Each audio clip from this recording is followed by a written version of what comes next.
Hey guys, Travis Gillespie here. Today we're looking at similar figures. Here's a problem for you. The two triangles are similar. Find the missing length y and the measure of angle d. Well, similar figures, they're figures that are the same shape, but not necessarily the same size. I've got a small triangle and a big triangle here.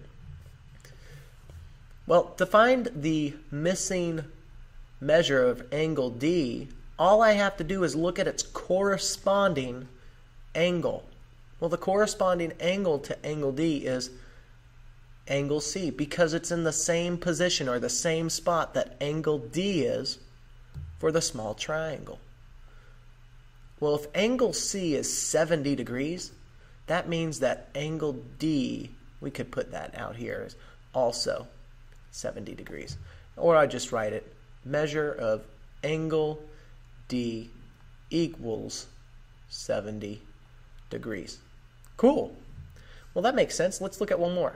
The measure of this angle is 50 degrees. Well, its corresponding side is here, which means that this side should also be 50 degrees. All right, let's move on and look for the side length of y. To do this, we're going to use both triangles. And we're going to set up a proportion, and you get to pick how you set up this proportion. I'm going to set it up as small to big. So the values for the small triangle will always go on top. The values for the big triangle will always go on bottom. So we've got an empty proportion set up here. Let's go ahead and put those values for the small triangle on top. Well, I'm going to put 111 in because 111's corresponding side is side y. Side y is the side for the big triangle, so I've got to put it on bottom, which means that I've got to put 111 on the top. And it's the corresponding side of side y. Now, once you have that done, I'm just going to look at the other two sides of this triangle. I get to choose either one. I'm going to use 100 because it's an easy number to work with. And I've got to put 100 on the top because it belongs to this small triangle again. Now, to fill out this proportion and do it correctly, the last number I'm going to put in has to be a big value, the big triangle value, and it has to correspond with this side that is 100 millimeters long. Well, the side that corresponds with this side length is 200 millimeters long for the big triangle. So I'm going to put 200 below. We have a 200. And now that my proportion's set up, I'm going to cross multiply. So I have 100 times y. I'll set that over here.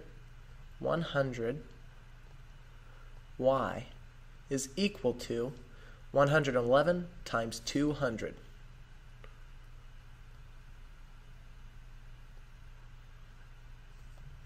Great. So now I've moved from a proportion to an equation. Let's just simplify this equation.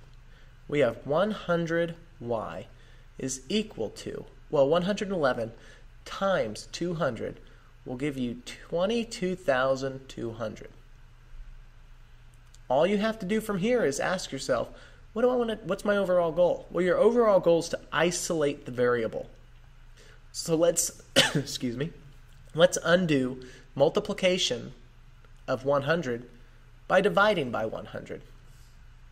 So we'll divide both sides by 100 to keep the equation balanced.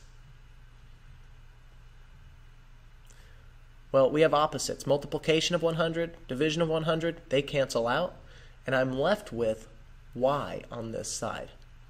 And that's equal to 22,200 divided by 100, which will give me a final value of 222. But don't forget your units, so 222 millimeters. So side y is 222 millimeters long. Great. See you in the next video, guys.